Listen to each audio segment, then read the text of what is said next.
এই হরিখালির পুরনো বাড়িগুলোতে লুকিয়ে আছে স্বাধীনতার ইতিহাস।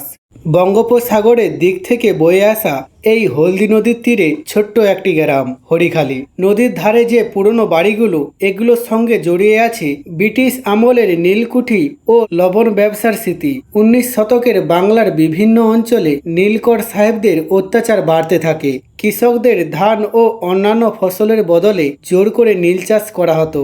নদীপথে যোগাযোগের সুবিধার জন্য বিভিন্ন জায়গায় এই রকম নীলকুঠি গড়ে উঠেছিল।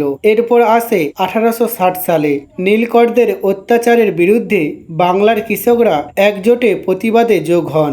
এই আন্দোলনের চাপে ব্রিটিশ সরকার নীল চাষের ব্যবস্থা নিয়ে তদন্ত করতে বাধ্য হয়। এরপর বাংলার নীল চাষের ওপর বড় প্রভাব পড়ে। কিন্তু হরিখালির ইতিহাস এখানেই শেষ নয়। 1930 সালে মহাত্মা গান্ধীর ডান্ডি অভিযোগের প্রেরণায় বাংলার বিভিন্ন প্রান্তে শুরু হয় লবণ সত্যাগ্রহ আইন অমান্য আন্দোলন।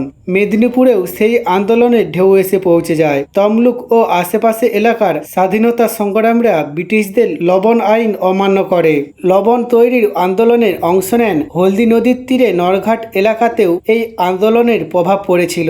এই আন্দোলনের সঙ্গে যুক্ত থাকার কারণে তৎকালীন দেশপ্রেমিক নেতা সতীশচন্দ্র সামন্ত এবং অজয় মুখোপাধ্যায় ব্রিটিশ পুলিশের হাতে গ্রেপ্তার হন। আজ হয়তো এই পুরনো বাড়িগুলো নীরবে দাঁড়িয়ে আছে, কিন্তু এই ইট পাথরের দেওয়ালগুলো যেন আজও মনে করিয়ে দেয়